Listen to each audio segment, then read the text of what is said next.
Hi everyone.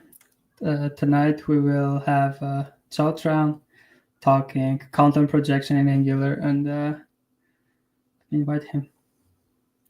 Hi Oh. Chau. Hey. Hey, folks. So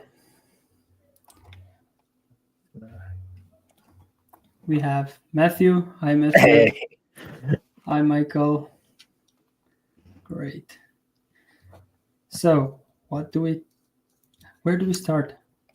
So let's just start by I just wrote a blog post on Angular content projection, and I thought we're just gonna go through it, and just gonna go Okay. through everything that I personally know about content projection with everyone, and because this is the topic that I probably know quite a bit about, so just leave your questions in the comments, and I'm gonna have Ania driving today, so my hands are free, so I can answer questions. Yep. Let me hide this. Good. Let me zoom a bit. So forward. Content projection is, well, pretty basic concept on the surface, and most Angular developers know that you can slap an ng content on your template to achieve basic content projection in Angular, while basic content projection is one of those must-have for composing complex UI for smaller and reusable components. Okay, so basically the whole idea of content projection is to be able Compose, to replace, compose. yeah, pretty much. Is so like this is just curious. Do you guys ask about content projection in your interview, and at what level? Like, do you ask this to like a junior dev, mid level dev, or senior dev? And how I deep you also, asking? Like, well, most of the time I ask that on every level because I treat it as a beginner level knowledge. Because most of the time I ask them, have you ever created a button component on Angular? And if yes, what did you use to build that? And most of the time, of course, ngContent comes up. And basically that's where it ends, because developers most of the time don't go over, I don't know, complex content projection. So ngContent most of the time solves basic needs, I'd say. yep. And we're gonna get into like the nitty gritty of ng content. It's just so you really understand how it actually works. Yep. Okay, where things get interesting though, and where most tutorials about content projection fall short, is how the projected content interacts with Angular dependency injection. Okay, this is another realm, shadow realm of Angular. This is important if you're building the context-aware UI components. Components that need to access their parent context, like tab in a tab group, like column, row in a table. Do you want to go more on like explaining, context-aware components? Yeah. So context-aware component means that the this component only works in a certain context. For example, I'm gonna take like Angular 3 example. Right. Okay. In Angular 3, can you pop like 3GS real quick? Yep. Yeah. Just 3gs.org. Not You don't want this one? I'm gonna send you the link. 3gs.org. Yeah, that one too.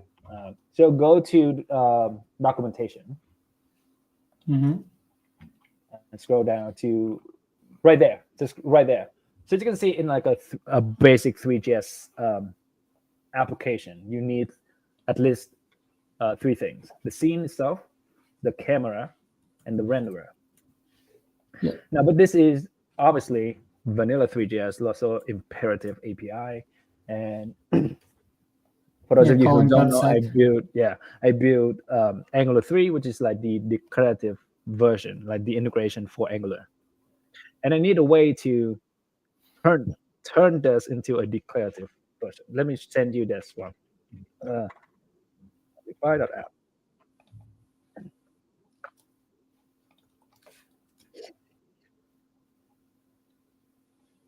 So if you scroll down a little bit, just a little bit, there's Just a little bit. example on this one. So here, the NGT canvas, and then you pass in the scenes graph component, and in that scenes graph component, you're gonna basically lay out your 3D scenes graph in a declarative way, in an angular way, right? So as you see that there must be a camera, but you can change as a consumer. You can change that camera, right?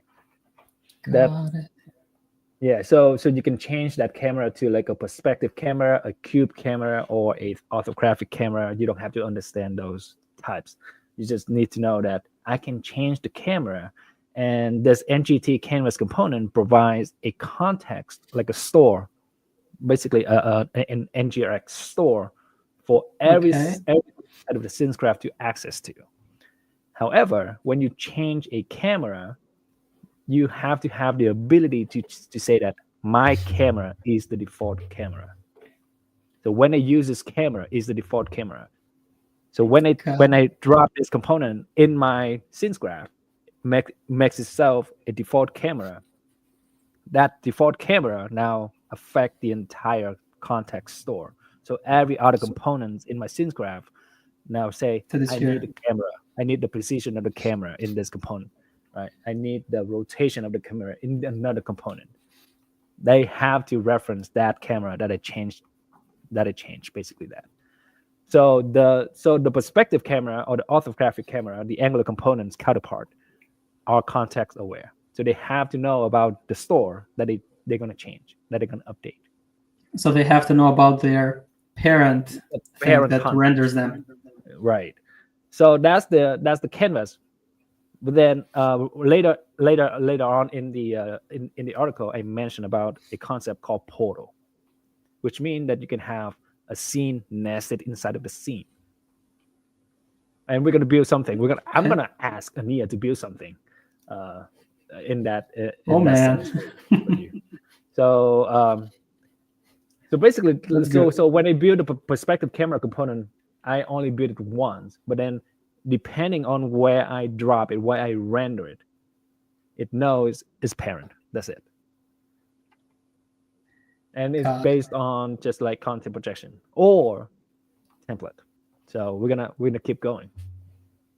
And this is where like ng content and Angular dependency injection does not really play well together.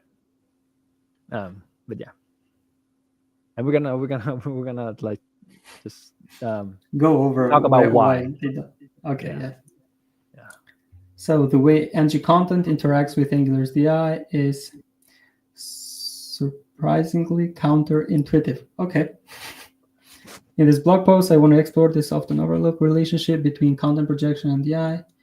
And the solution we'll arrive at might feel like a workaround, but that's just how Angular works today. And we'll need to wait and see how the future looks like. Hopefully, we'll have a deeper understanding of content projection in Angular. Yeah. Great. The refresher we might need. At its simplest form, content projection allows you to insert content from a parent component into a designated spot in a child component. So basically meaning we can have an app card, and inside that app card, we can still pass, content inside that ng content. So everything that we pass here, they don't have to be wrapped in anything. That you can put as many elements as you need, and everything will just be rendered inside ng. So ng content here is like select all things that you pass inside my content when I use app card. Yep. And I'm gonna point out the first kind of like as we go through this blog post, I'm gonna point out the first kind of like nice to have, but we don't have right now, is that as Ania just said, that you can put as many elements as you like. The ng content is kind of like the umbrella, select all umbrella, right? But it depending on the components or the UI, the use cases that you have, you might want to know inside of these contents, inside of these elements, which one is a common node, which one is an HTML element node, which one is just a text node. You don't have that ability with ngContent, or you don't even know how many elements that in a person put in Angular term. You can do that with DOM, but in Angular term you don't know. You cannot just do like content child. There's like a generic symbol that you can grab every single element. Well, if we get something like that, like content child everything. Oh, content children. Guess that would, content children. Yeah. If these things are the same thing, I guess. At least that's how the types will also work. Let's assume that we have let's say that we can do content children element ref, right? And we would get like an array of element ref, and the first one is element ref of HTML H2 element ref of the paragraph element, or an element ref of the comment node, things like that. Or element ref of some component maybe that is rendered. Yeah, not necessarily. It will be just like the HTML element if it is a component.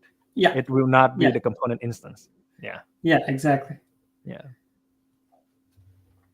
Great. Hi, Jerome. Hi. So default content. Recent Angular versions have introduced the ability to provide the default fallback for ngContent by declaring the default content in between ngContent tags. Yes, basically by passing it here, we now are able to at least show a default message in the card body. Yeah, and it works for named content as well, not just like an empty ngContent. Yeah, so we have something like select ngContent with select, I guess, and then that. That's good. Named content.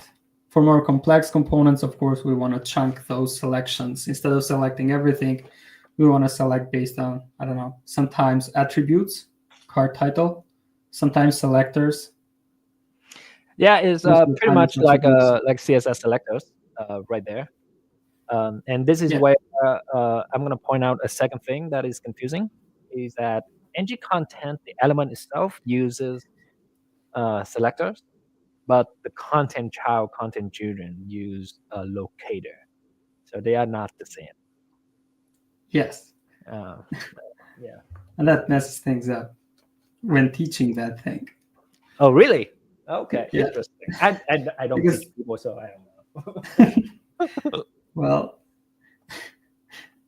so of course, and we can use it like H2 with a card title attribute basically will render, this H2 will render inside of here. The card content will render inside of here, and of course card footer will render inside of here.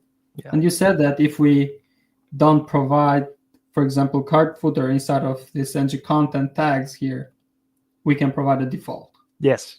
And that would still work. That would still work, yeah. Great, that's good. Yeah. So as we can see, ngContent is great when we have basic stuff like cards, maybe.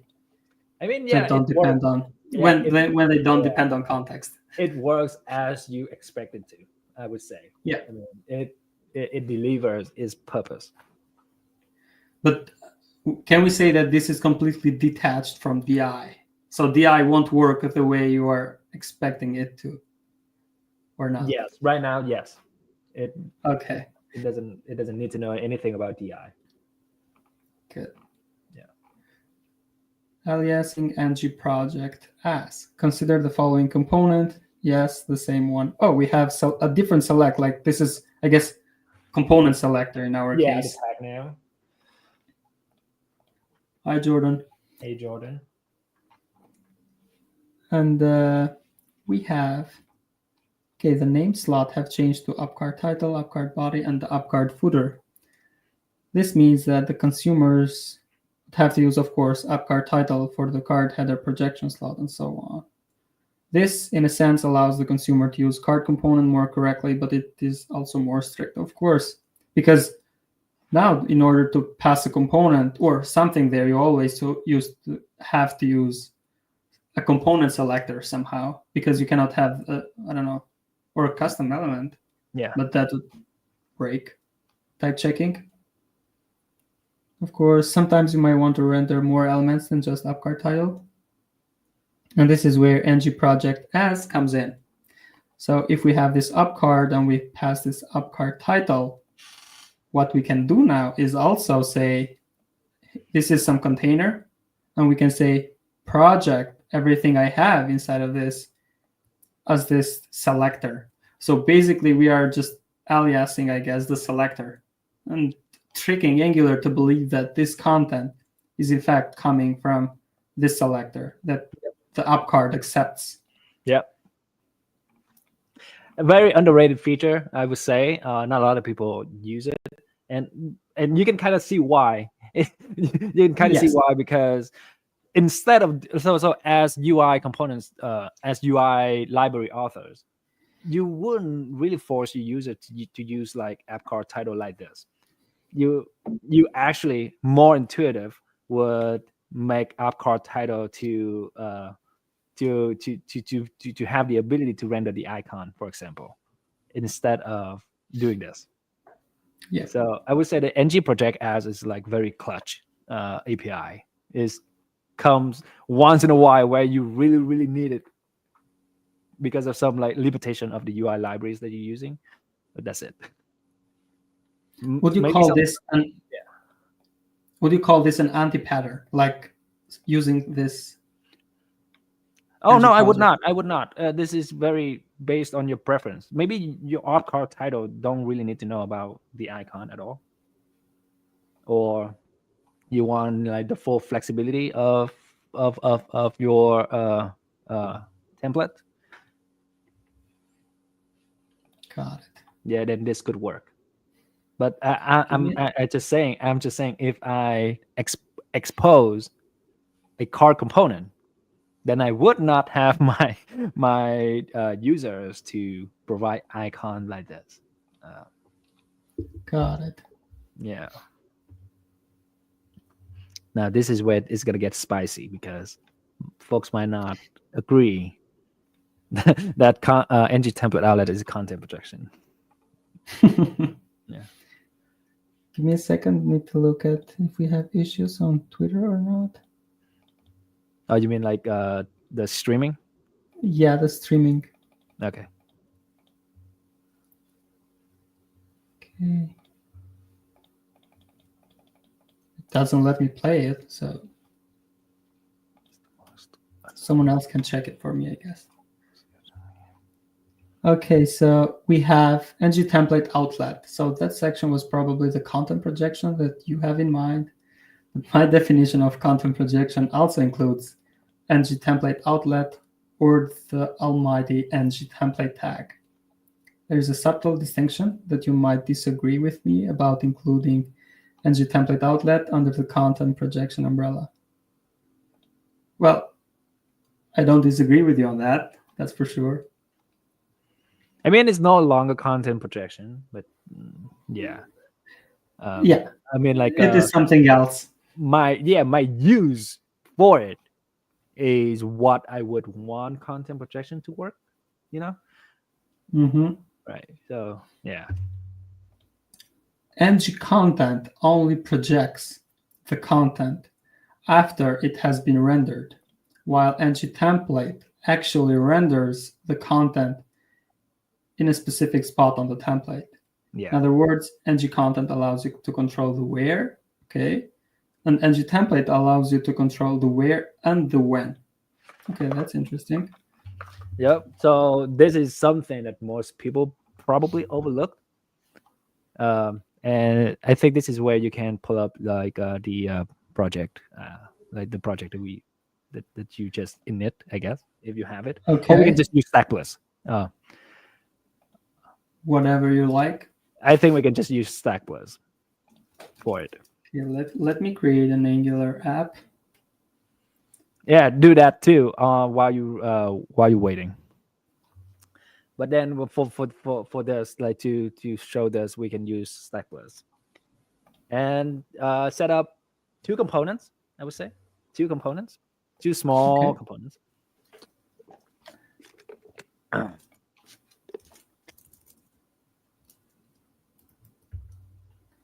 What should I call them?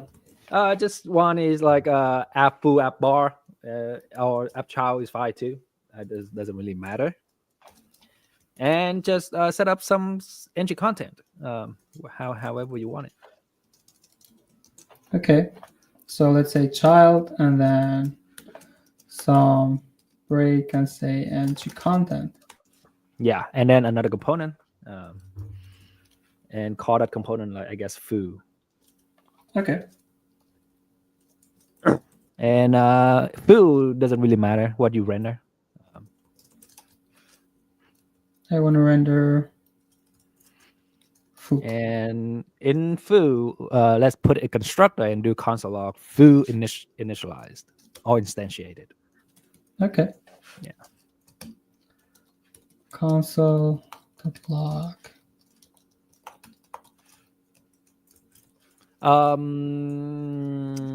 How to show it though? Wait, hold on. Foo initialized. Yeah. Make another component. Sorry, make another component. Okay, 3 components.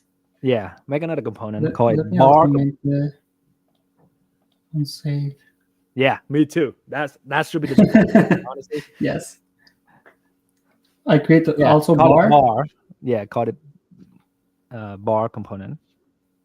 Let me make this on console. Yeah, it should be similar to foo with the constructor as well. And for bar, we're gonna render bar right next to the ng content in child component. So I'm on uproot now. What should I do? Go back to child component first. Okay. Import bar in there, and then render bar right next to the ng content. Okay. So up bar. Yep. Then imports. Well, we cannot do this because I need to. Oh, bring it up. Have this. Yeah. We can use forward ref, but. No. Bam. Okay. Should I just go and do like bar here? You know. Doesn't matter. I like this. I wish I could do that for Angular 3, but then custom element schema requires you to have like basically custom elements require you to have a dash. A dash. Yes. A dash. Yeah. Okay. So now go back to root, and now we're gonna render app child, and we're gonna render app foo as content of app child, and you're gonna see app child. Yep, and then render app foo as the content. And let's just check the console after you're done. Let me import those. Yeah. Child and foo. Yep.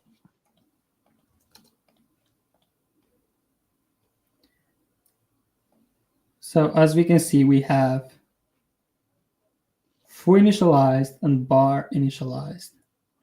Yeah.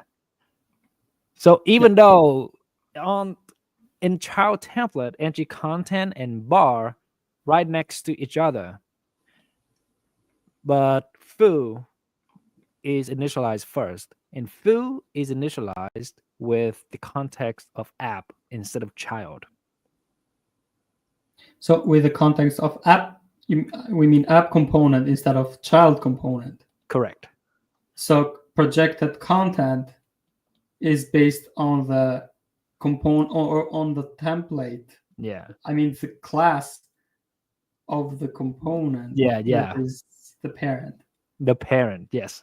So this is what I meant by the content gets rendered first and then gets projected. So you do not control when you can render it, in a sense. I mean, like the component, the app child component, does not control when it can render the content or its content. It can only control the where. So where I want to put this, but somebody else is going to render this for me. So in this case, so this is what a lot of people get confused, because it's kind of weird too. Because when you put app foo inside of app chow like this, app foo can still inject things that app chow provides. Really? Yes, try it. Go back to child. Um, I want to and put some provides like provider a here. string token. Yeah. Yeah. Hi. Don't do this at home.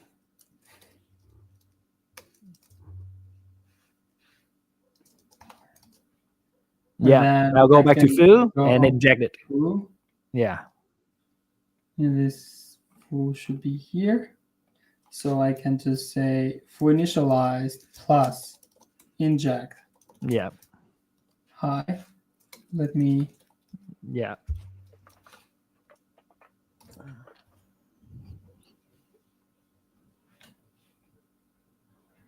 Oh, I need to import inject.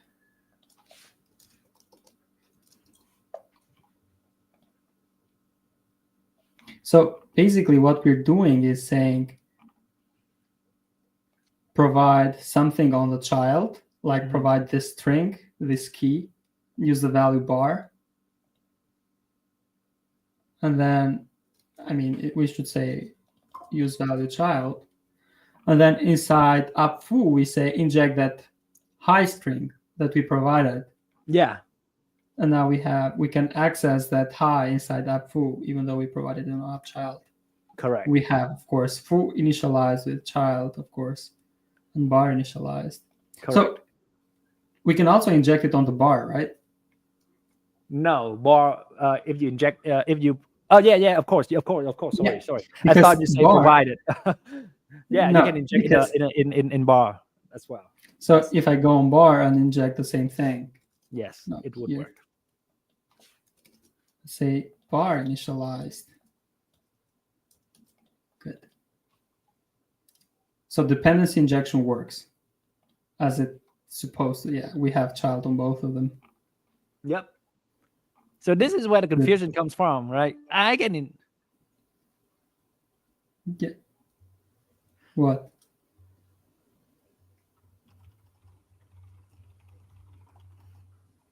Yep.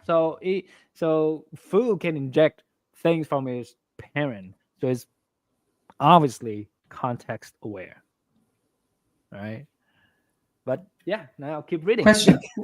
Cool question. No, question. Yeah, If go, I go. move now these providers from here to here, and say this is app, Oh, I it will hide will get the this. child one. It will get the child one. It will get the child one, not the Yeah. Try it. component one.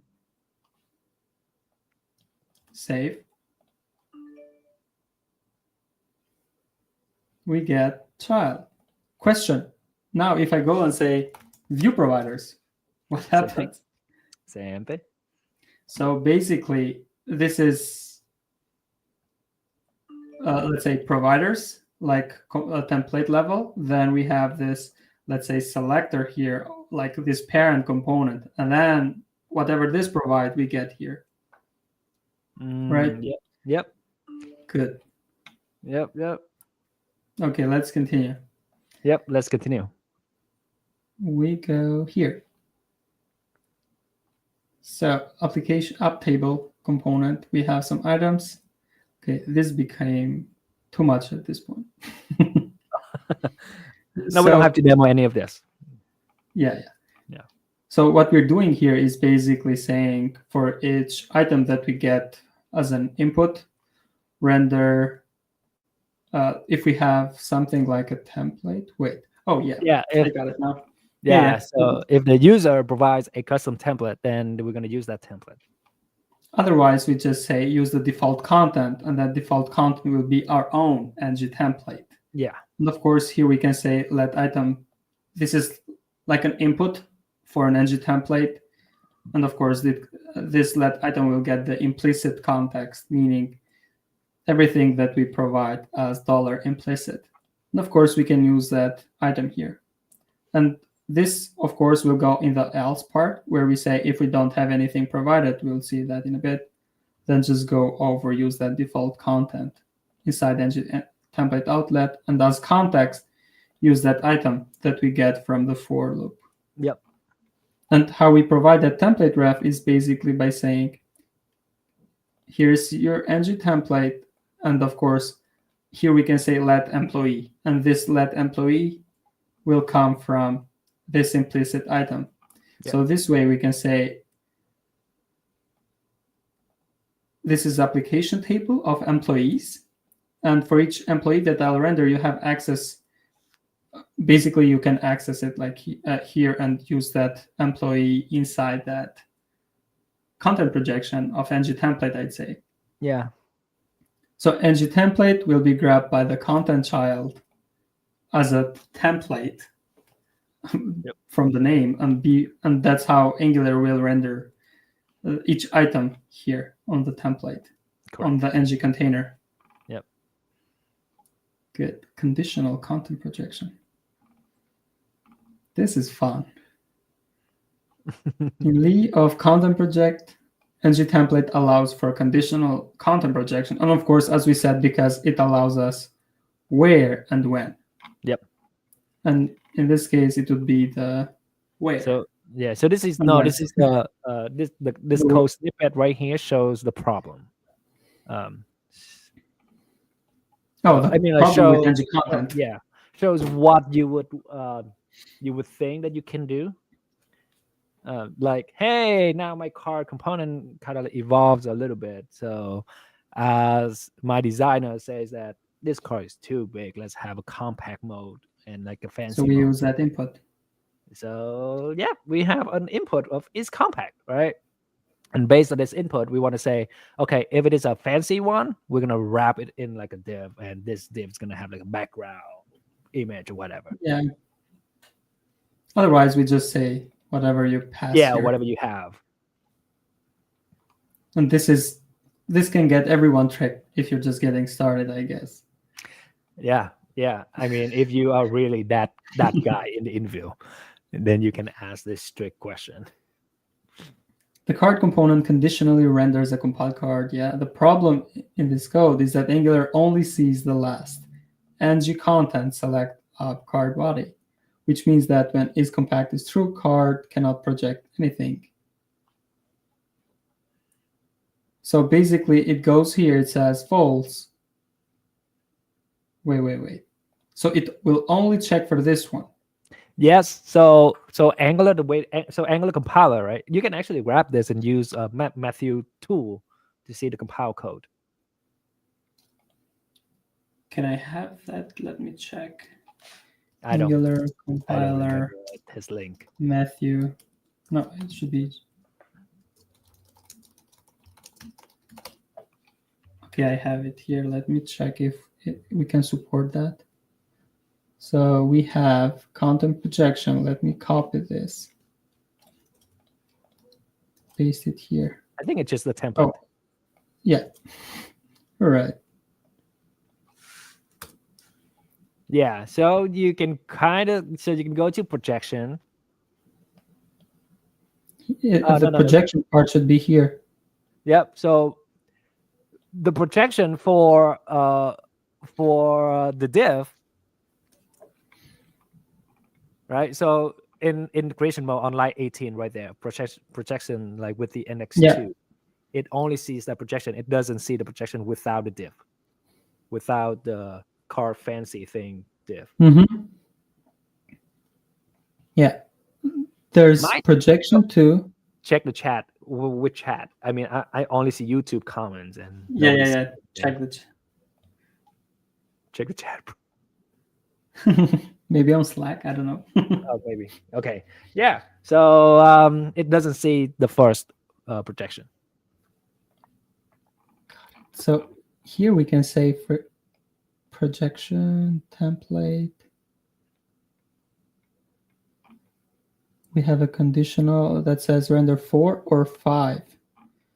4 would be projection, 5 would be this one, like the div with the projection.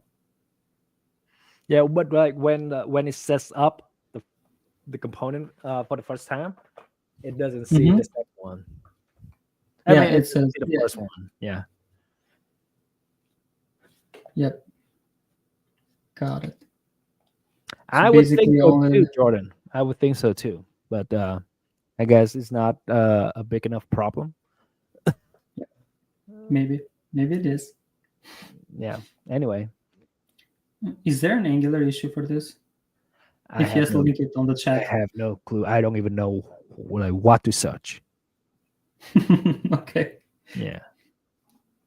The way to solve this is to use ngTemplate. So here we go again. We basically say if it's compact, render this body template using that ngTemplateOutlet. Otherwise, wrap that ng container on a div. Basically doing that content projection, because now we don't depend on ng content anymore. So it's not basically content projection with ng I mean, we content. still, unlike 22, 23, 24, we still kind of depends on ng content. Yes. But we wrap it in an ng template so that we can now render that protected content. It's kind of weird, honestly. So, Okay, this is messing me up now. So we say render an ng template, yeah. but that ng template itself renders an ng content. Yes. So this always is rendered, no Yeah. matter what, I guess. So folks out from outside use app card body, right? They will always go here under the ng template. One question. Yeah. If we never render this ng template thing, will the content be selected by this one? Can you select it? Oh, what do you mean? Like, if we don't render ng template here and here, this ng content still will get that thing, right? Those will select all those elements. The content will be rendered. That's the yes, the it idea. will be rendered. But so basically, it will render, and we can see that console log still correct. on the console. Correct. That's my question. So Yeah. even if we don't render this, if you pass something on the, when using this up card, that thing will be created, like instantiated, like the class. Try. Yeah, go to your Angular starter. Go to the Stack Bliss one. Go to app child. Just wrap your ng content in ng template, and that's it. Yeah. And you should still see the foo initialized.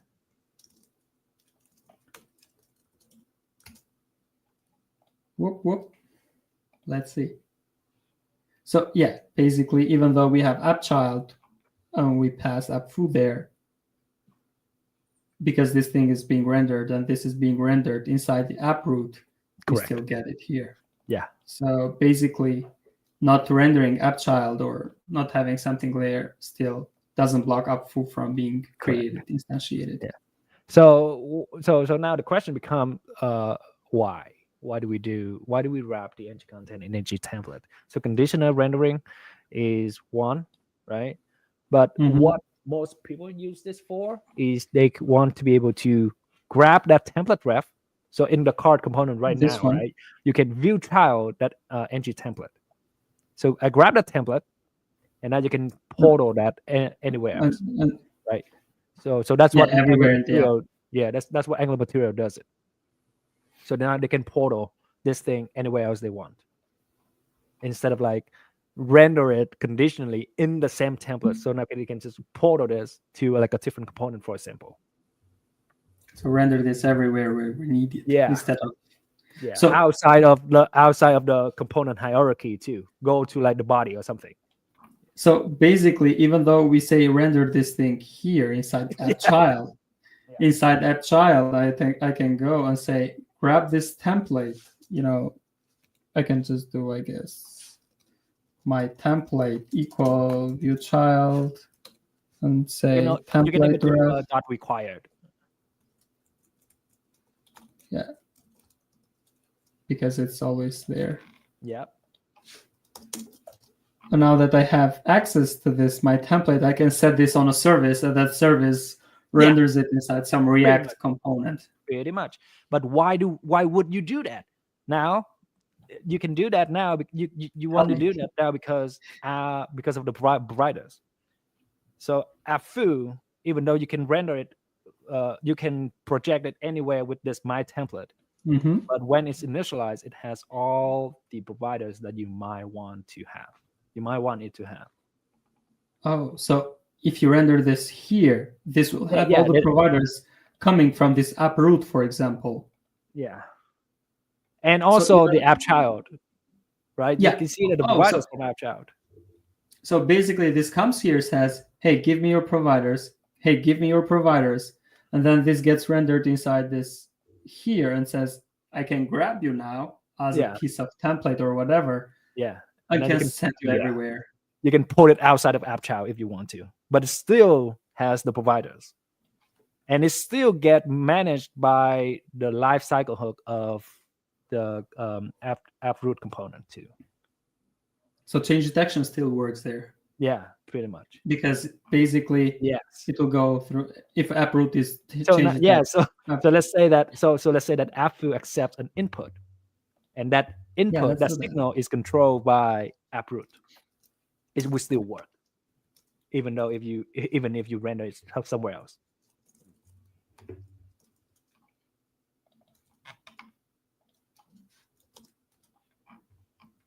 Let's do that. Basically, let's do that. So let's have this control like a signal.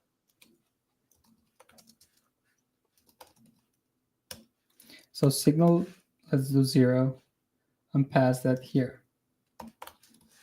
You're right. And do something like a set. Yeah, like a set interval. No, I'll do a button. Because okay, let's do a button. Yeah, because it can kill stack blitz with memory leak. Yep, that's true. +1, and then here do click. Should it just increase by 1? Yeah, value set. Value +1. Yeah. This should work. Yeah, make sure to render that in app foo. Oh yeah, you're right. So we go on app foo and do foo data, whatever. Yep. Should I do this required? Okay. Yeah, that's fine. Okay, now go to Chau component. Set up an effect. Oh, did we apply? Oh, we applied this on. I put this on foo. Well, now this is tricky because you would need oh shit. You would need to have an anchor somewhere, right? For what? Oh, to render this thing. Yeah, to render this thing. Let's create something. I was thinking of trying to use the you do that? Dip. Whatever. Yeah. Does it work? ID. I don't know. Let's try. Anchor. No. I mean, like, can you grab? Can you actually console log the template ref? You want me to console log the template here? Yeah, console log that my template in an effect. Okay, effect. And do what? Console log this my template. Call it. Good. Yep. I want to see if we can just use like a document.body.append child. So there's an element ref. No, that's element ref with just the comment. Oh yeah, that. Wait. So go to that element ref. Go to that element ref. Go to that comment. Go to the sibling, not sibling. Go to the parent app child. That's kind of sucks. We want the app foo though, but we don't have it because we haven't rendered anywhere, so we don't have that. How do we graph the element to just use document? I guess we can't. Yeah, we can't, I guess. Let's do this. Can you try inject the view container ref with skip self in the app child? App child should be this one. VCR, no, parent VCR equals inject view container ref with skip self true. Yeah. Command dot. Doesn't work.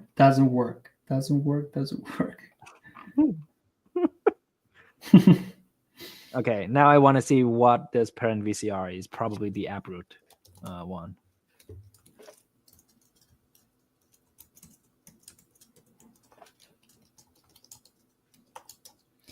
VCR this dot parent VCR. Okay. Good. Let's check what it gives us. Okay, we get Element. Go to element. uproot.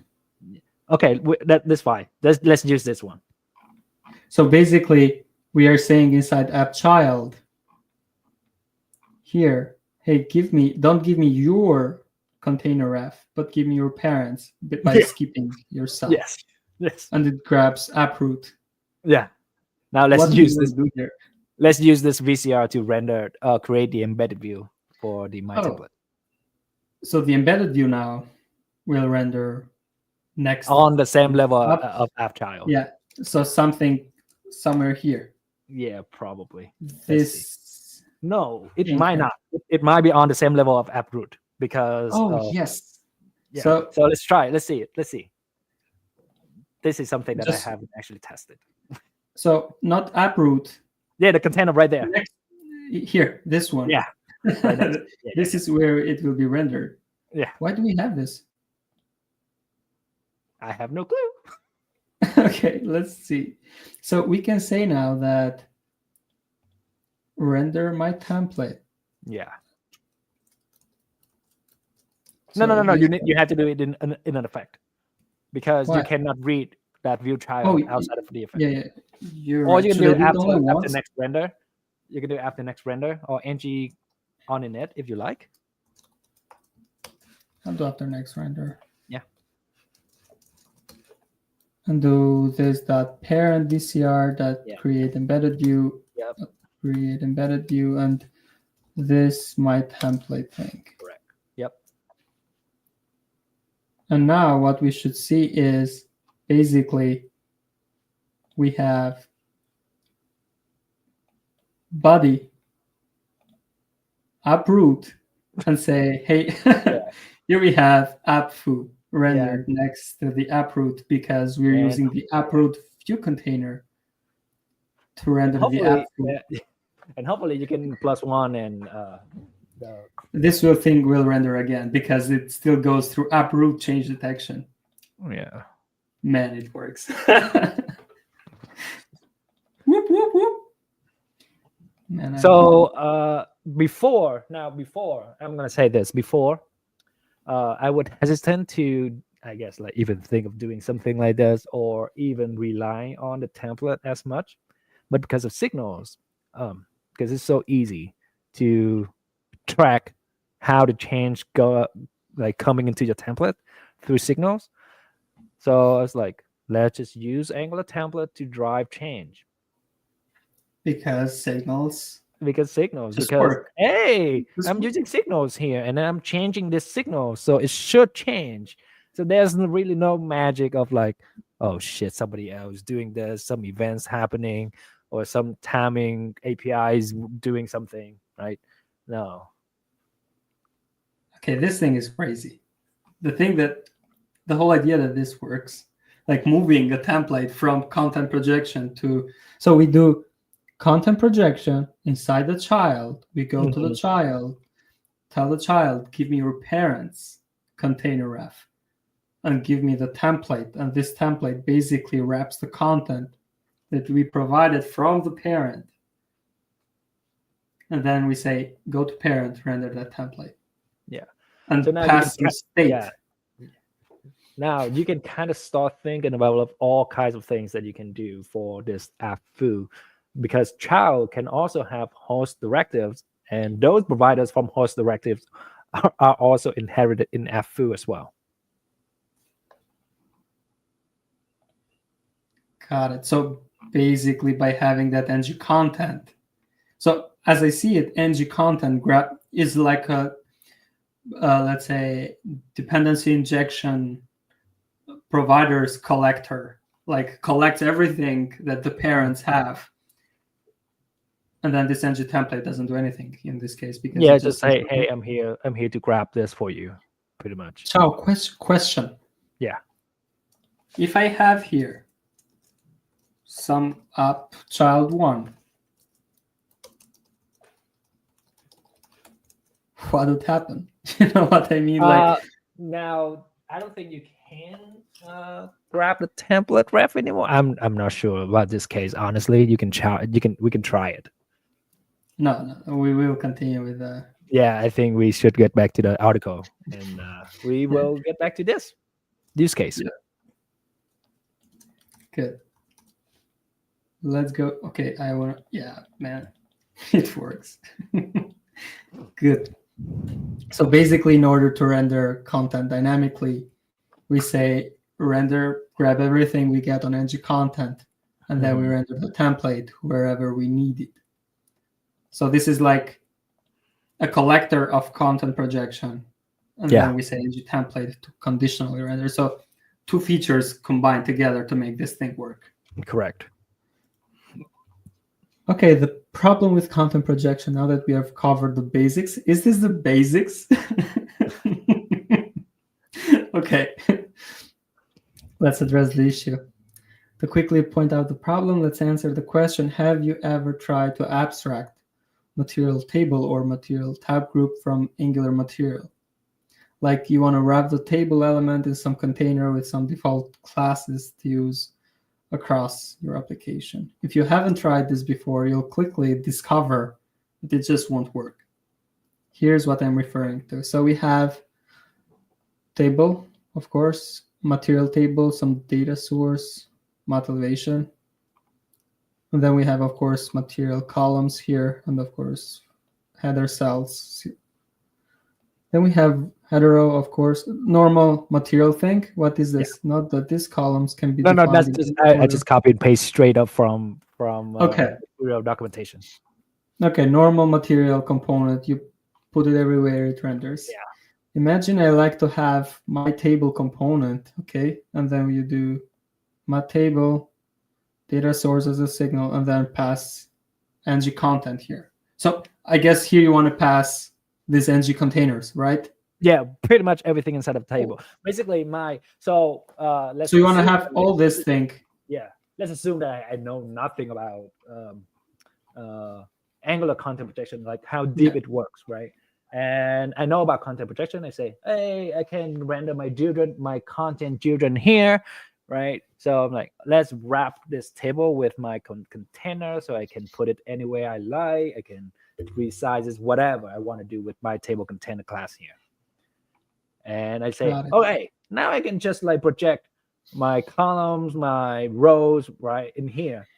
That's just like it was React. That's the intuition, right? That's what most people would think, that it would work like this. It would work like this in React. Yes, because you just pass it as children and treat it as children. Yeah. But here we don't pass children. Here we pass templates and HTML. So the terms that we should use is in React, we render children. Yes. But in Angular, we project the content. So project and render is very 2 different things. Got it. Yeah. So even though we pass them as, let's say, projected content, we don't pass them as children. No. I don't know. Yeah. We're saying the same thing. Yeah. Okay, so, and I'd use it like this, like my table, data source, and my own. Yeah, everything stays the same, right? Yeah. Well, this doesn't work. This is because the content under my table is rendered before table my table in my table component. In other words, the material table columns and cell directives are instantiated before the main table directive. Same thing as we said here, like we have this bar that we render inside. No, we have this foo that is rendered even though we don't render app child in this case. Yeah. Like if we don't, app foo should be part of the console. Yep. So we have foo, where is it? Yeah, foo and then bar. Yep. Good. Someone in the comment section of my blog post actually says that there's a way to make that work. How? They use set timeout and set the table. Basically, they manually set up the relationship between the columns, the rows, and the table after the fact. So right there. Oh, so yeah. they would view child and content children to grab both, right? So view child for the table and then the content children for the column def on the consumer side. And then they would do set timeout and do that.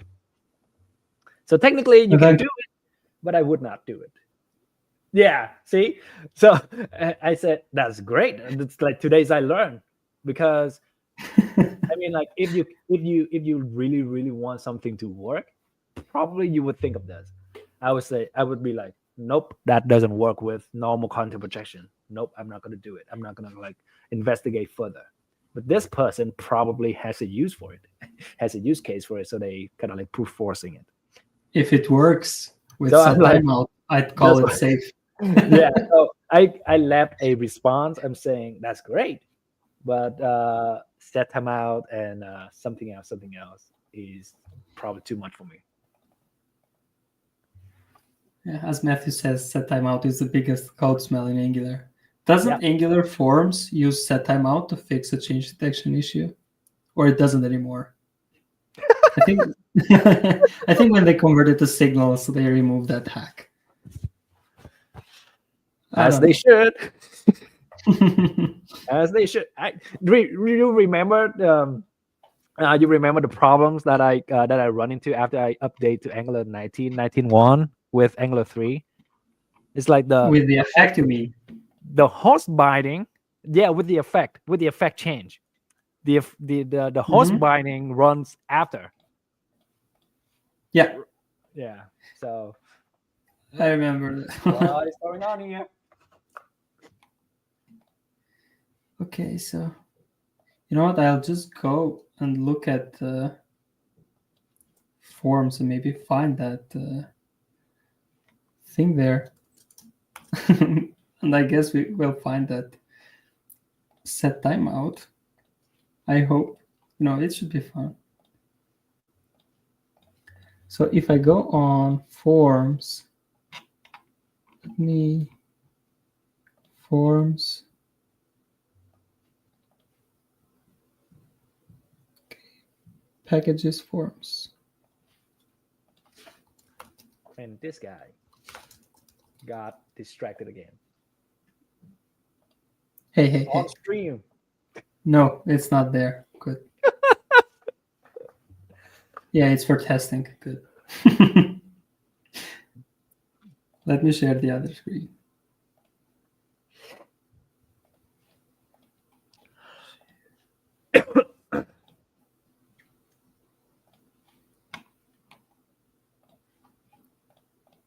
Good. No, so Angular Forms doesn't use set timeout anymore. Hi, Evgeny. No problem. We're talking content. Not a problem. You don't miss much, by the way. No, not really. You probably know all of this. Yeah. Basic content projection. Uh-huh. Angular 3 example. Oh no. I hope. Hey, you do the demo. I won't do the demo on this one. You do the demo. Learn it. No, actually, I can do. I can do the demo. I can do the demo. So let's take a look. Yeah. At the realer use case for this with Angular 3. So Angular 3, for you who don't know, is basically using Three.js, but with Angular patterns, Angular components, Angular services, directives, pipes. Do we use pipes? Or I have one pipe. I have one pipe. I want to see that pipe. I don't know if I documented it. Okay. Do you have the name pipe? No. Sorry, no. You don't use the naming like directive pipe and component? No, I don't. Okay, good. Directives. Okay, we'll go later on this one. So in Angular 3, the most important symbol is is it using new symbol or is just No. I okay, call nothing. the symbol. Symbol is an English word. I don't want to Okay. say token. I think it's a token as well. But yeah, Injection token. yeah, it is an injection token. Okay, is the NGT store, which is an object containing the main building blocks of Three.js scene, the renderer, the 3 scene, the current active 3 camera, etc.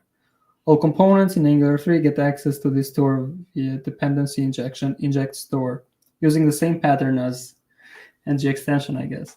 Yeah, Or that's where it came from. yeah, pretty much. Wait. Did Angular 3 get it from ng extension or ng extension got it from Angular 3? Angular 3 imports from ng extension. So Okay. yeah. Additionally, Angular 3 has a concept of a portal via ngPortal, which will create a layered ng store. Layered. Because of content projection? Layered here just means that so you always have a root store, a root NGT store. But whenever you use an NGT portal, you have a Okay. layer on top of that root store, and it's like a linked list. Basically, it is a linked list. And Okay. this layer entity store has some of their own, but some from the parent. For example, the root entity store keeps track of your mouse precision. It keeps track So of you the do it clock. only once. Yeah, you keep track of the clock. They keep track of the clock of Three.js clock of when like the render starts. It keeps track of the renderer itself. But then this the portal store, the layer store, keeps track of its own container and the camera and some other things. So you basically have like a global store for everything that needs to be a singleton, and Yeah, everything else is. pretty So much. you're somehow recreating what Angular does with dependency injection. Pretty I much. guess like your own, singleton and not singleton pattern. Correct. Okay. Hmm. This means that components in Angular 3 are context aware. They can access different instances of NGT store depending on where they are rendered in the template. Wait. So you don't play by Angular DI rules here. What do you mean? No, I still do though. See, Okay. look at the snippet here. Okay. So if they are used under NGT portal, they will use that layered NGT store via NG store. An example would look like this. So we have canvas. Then we have this ng template with we have canvas content. That doesn't really matter. But here, so now, so you see that NGTS perspective camera, right? Mm-hmm. It used underneath the NGT canvas, so it set itself as the default camera for the root NGT store. But then on line 9, you see the NGTS orthographic camera. This will set itself as the default camera of the portal. This one or this one? On line 9. So you Yeah, I mean, this will set the default camera for this portal content or this portal content? For the NGT portal. The portal content Okay. and the portal content and the canvas content is just anchor. Oh, so this is only for you to select or grab this. Yeah, to grab this so I can control when to render it. Okay. Yeah. Got it. And then, of course, this runs some Three.js code, I guess, under the hood and says, Correct. grab me the nearest inject store. It goes to, I guess, NGT portal. And NGT portal says, okay, this is my camera, set it to this other camera. Correct. And this one basically says, go to the nearest, I don't know, ancestor, which will be this canvas. can we do skip self on this orthographic camera? Sorry, not skip self. No, we cannot skip host like Angular does with inject. I don't know. Or host. You absolutely can, but as I mentioned, this portal thing, like the layers of NGT store, they can go indefinitely deep. So in some certain component, you can be like a 10th level of the NGT store, which means that if you want to do skip self, you have to skip self 8 times. God. So okay. Yeah, so it means that when I work on Angular 3 components specifically, when I work on like 3D scenes graph, Mm-hmm. I don't have to think about if my component is inside of a portal or not. I just know that whatever the context closest to me is, I would use that. I would so in order for it things doesn't matter. It doesn't really matter. Like the way that these components are authored, you don't have to think about it. You just use it. Okay. Yeah. So can you can scroll down a little bit and see the GIF here. The first GIF. You know what? Actually, let's pull up Angular 3. That's the demo. That's next. Which one? I don't have it. Let me put it in the chat. Okay. Angular 3 demo next. Netlify.app.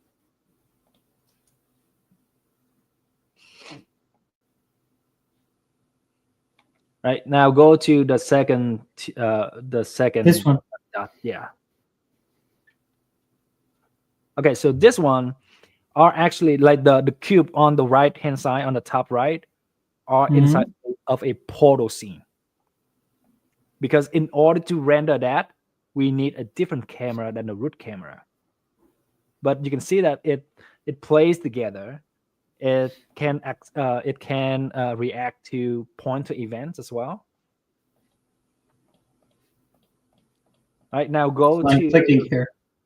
Yeah, now go to this one. I'm not going to share you the link real quick. Okay. This one. Copy.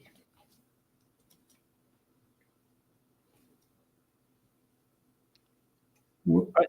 So this one is a little bit different. So you don't see any portal here per se, No. but each of the letters are actually like the texture of these letters are the scenes graph, are completely out of scenes graph. So we can use that scenes graph, render that scenes graph in a portal, use the portal content, and project it as the material, the texture of these letters. So you see the A, you see the letter A, right? Yeah, there's this a person moving there. That robot walking is actually yeah. the first dot. Go to the first dot. So it's just this. Okay. So that's the goal of NGT portal. Like NGT portal, the idea of NGT portal allows you to do that in a declarative way. You put this as the first one, and this is like Chau walking, knowing he created Angular 3. That's the new magic. Like, I'm the boss. And this guy now renders inside that. Yeah, inside of that A. Yeah, as we can see here, like, great. Yep. Okay, I want to look at that code. Where can I find it? On experience. So experience is where I render everything. So you see that app letter.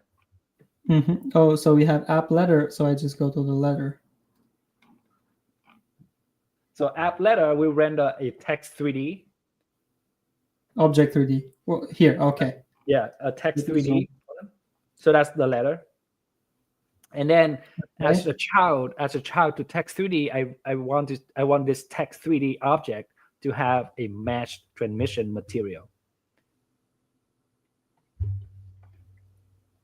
Okay, yeah, this one here. Yep. Mesh So this, transition, so, yeah. so this is like details, but the mesh transmission material is what makes it looks like it's classes. It looks like classes. It looks like transmission, right? Yeah, class, yeah.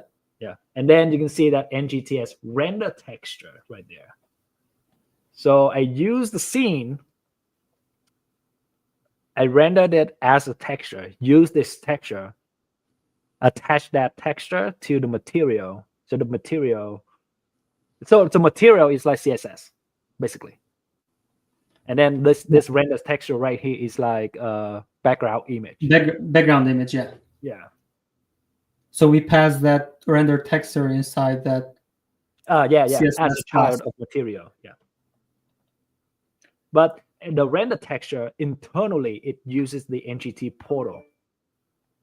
Okay. Yeah.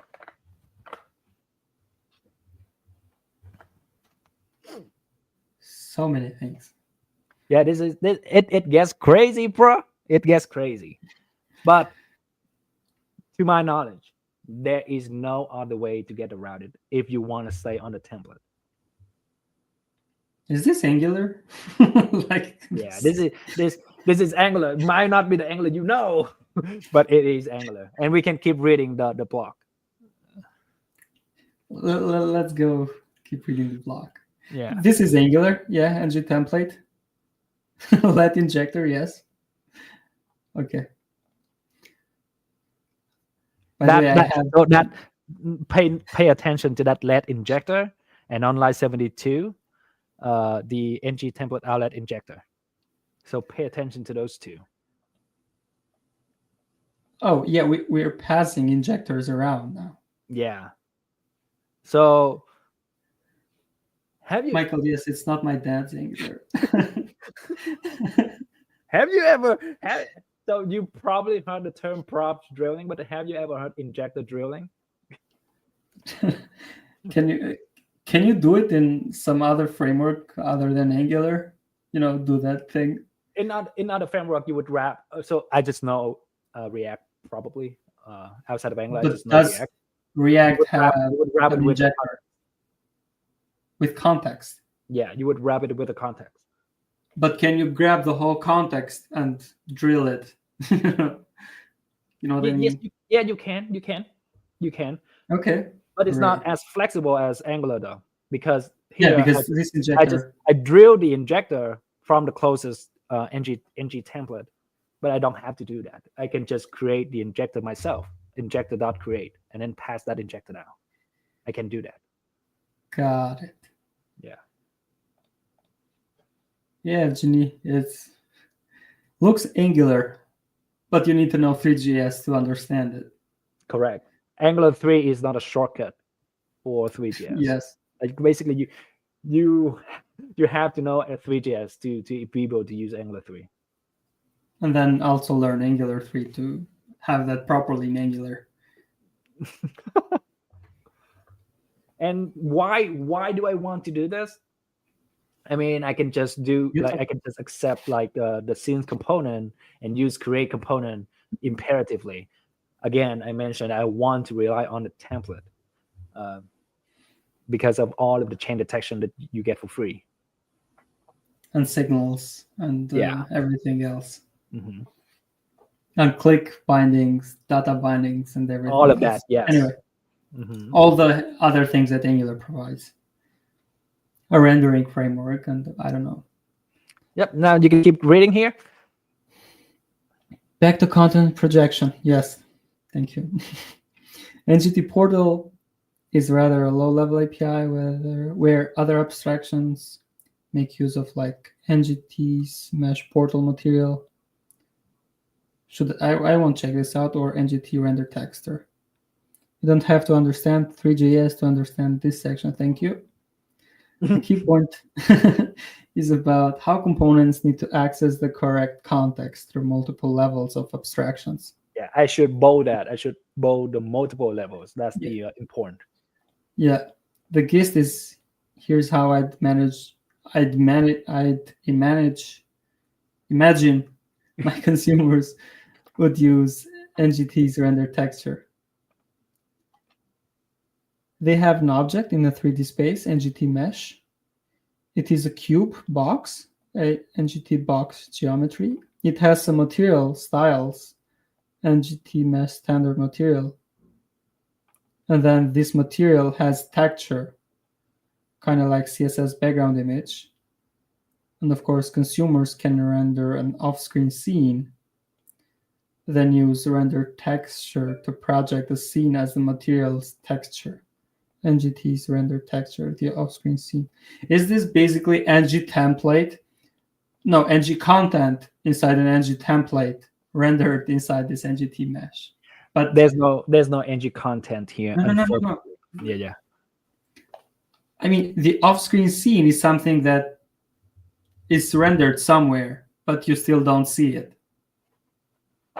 At least that's how I see it. So the same rules apply. So the off-screen scene, even if it's not rendered, it's rendered somewhere.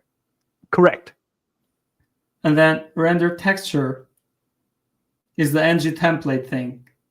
And then this so NGTS render texture is a component thing, but it's also it also requires an ngTemplate as the content child. Yeah. So you can keep reading. If you look the last example, the letters use NGTS render texture to render different scenes as the materials of the letters. So NGT is coming from Three.js, while NGTS is coming from Angular 3. Correct. NGTS is from a utility package. While NGT is Three.js, but wrapped inside the Angular renderer thing. Yeah, renderer. Yeah. The letters use NGTS. Which we can do another stream about it. Of course. To show you more the Angular that you don't know. Not my dad's Angular. Yeah, your dad's Angular. To render different scenes as their materials. With that in mind, you might be able to imagine how NGTS render texture template looks like. Yeah, so we have a portal. It uses a portal. Then we pass some virtual scene. So the virtual scene will be created by the render texture itself. It's the off-screen scene that's going to render whatever you put inside of it. So it's create the virtual scene itself. And the important thing to point out here is that, okay, so now what my consumer is going to pass in here? What should go on line 3 and 4? All right, so that's the question that we want to ask. Something goes here. Is it just ngContent or something else? Would this work if it was just ngContent? You can keep reading. Okay. No, it cannot. Because the content would be instantiated with the wrong injection context, disconnected from the NGT portal. Got it.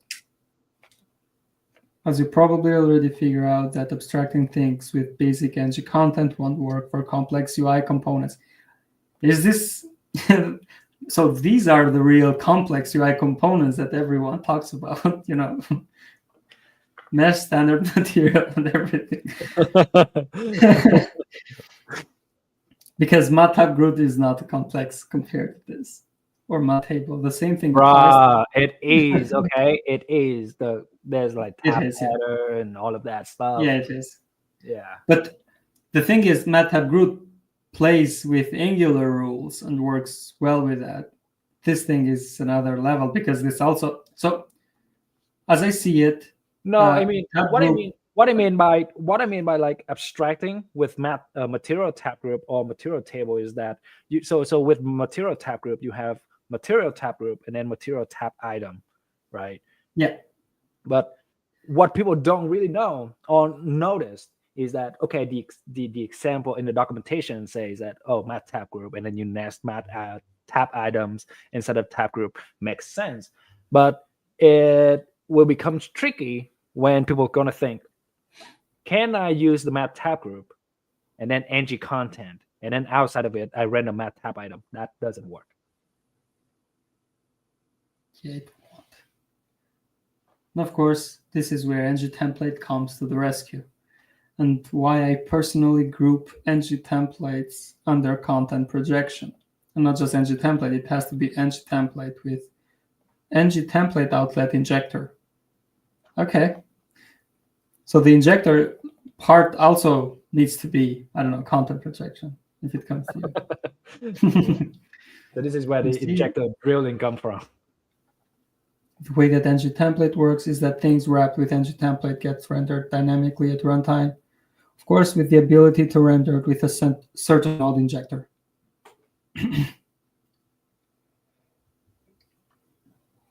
I specifically call out node injector here because environment injector won't be applicable. Yes. What I'm pointing at is if we can forward the node injector from ngTportal all the way down to render texture content, then we're good, which ngTemplateOutlet injector allows us to do. So basically, grabbing it from the top and just pushing it down and down. Yep, passing it all the way down. So basically drill the injector all the way down to where you actually render the content. Got it. So it basically allows you to move your providers list wherever you want on that tree. Correct. And of course, create embedded view allows us passing an injector if you're wondering. Yeah. Most of the time I use the injector when I open a model component on Angular. Like if I open something from Angular material, and you have that lazy loading, or doesn't matter, when you say dialog open user profile, let's say if I'm on my parent, or let's say parent component that opens this, I provide some, I don't know, user profile store. Yeah. And then I open this user profile, on a dialog, and I want to have access to that store. Basically, this won't work because this user profile doesn't have access to that injector. So I also have to pass the injector here in order for it to get the instance of that store. Yep. All of this is just the portal API of the CDK, which has all of those like portal outlet. Yep. Portal everything. Good.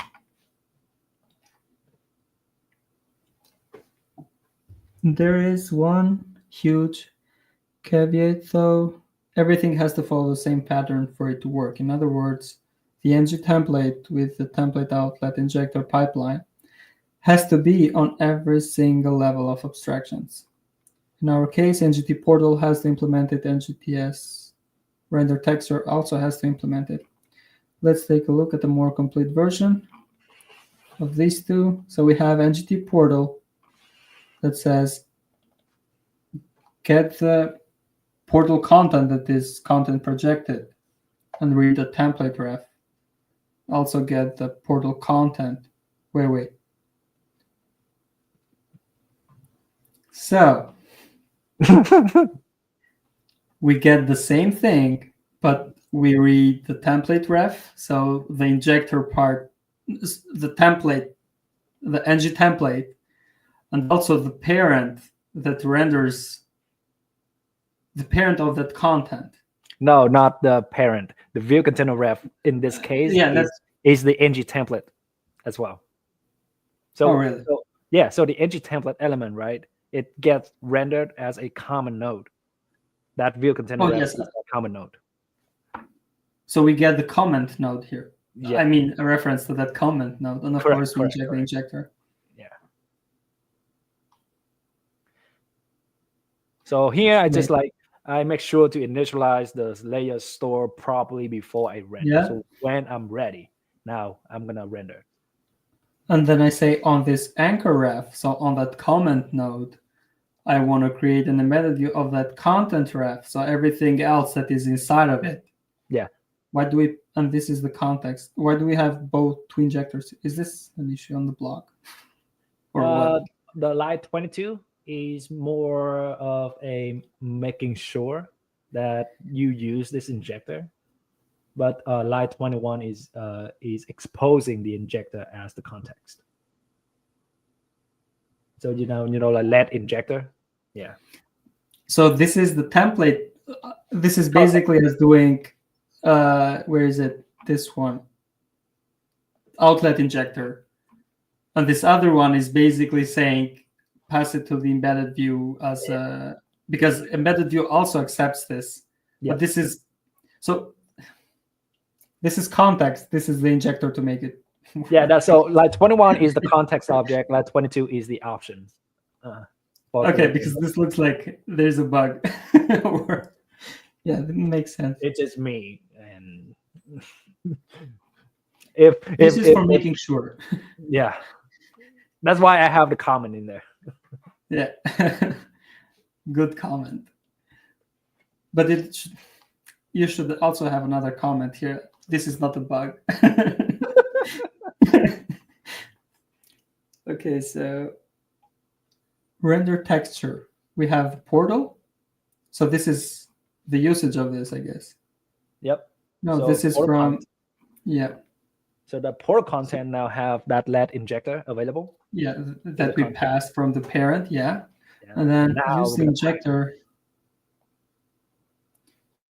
Use the injector from portal to render the render texture content. Also pipe through the injector from portal to the content template, so further forwarding can work.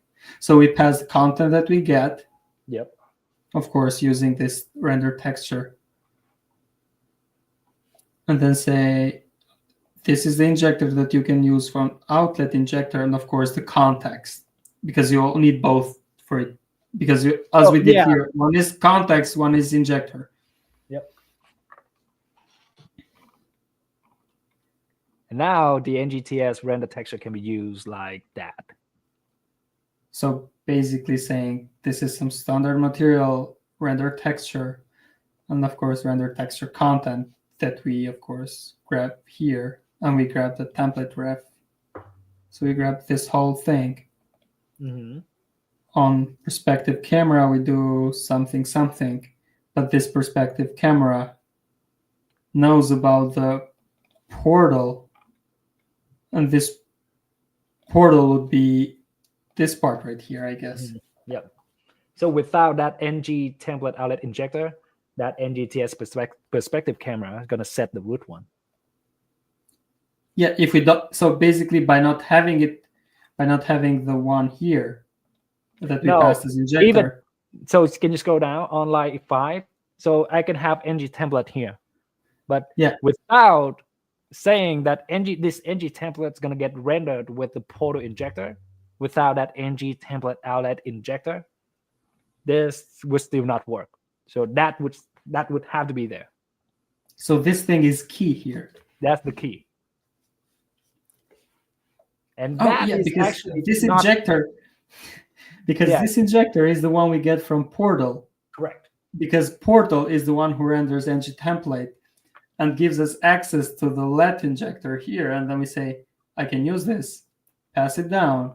So when I render ngTemplate, that injector here, this thing, when we get that from the perspective camera, this goes as, give me the injector. Yeah. It goes up to the tree, like to the ancestors. It goes here and says, I want to set some camera. Can you set some camera? This says, I have an injector that I can ask for. The injector says, yes, you can set a camera, and it doesn't need to go up anymore. Yep. I mean, so that render texture content, it also exposes the injector from the portal, right? So like further drilling can also work if I want to. So same as here, like you can just do this and create any. Like go infinitely deep.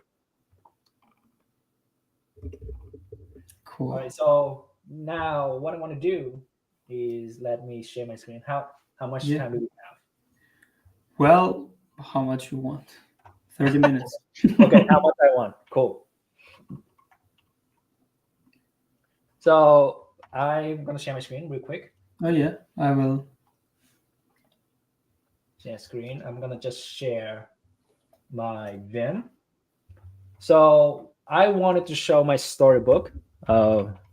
Basically this story right here, but it doesn't work, which means that I can actually use this and like copy it to my app, and we Can you can. zoom in?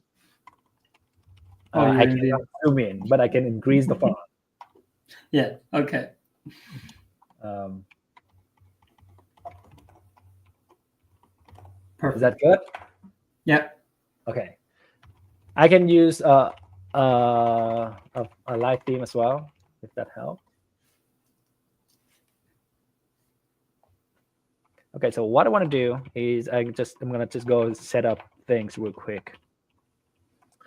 So I'm gonna call this a magic box. All right, and it's gonna be a scene.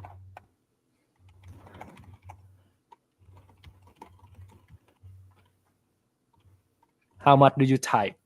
See, this is I'm just typing. Template, template, schema, and chain detection. On push for life. Yep, on post for life. This is gonna be default class magic box component, and there's gonna be template import NGT canvas, host class magic box, soba magic box, and chain detection for life. Does this work without change detection on push? I mean, it should, but signal and all. Yeah.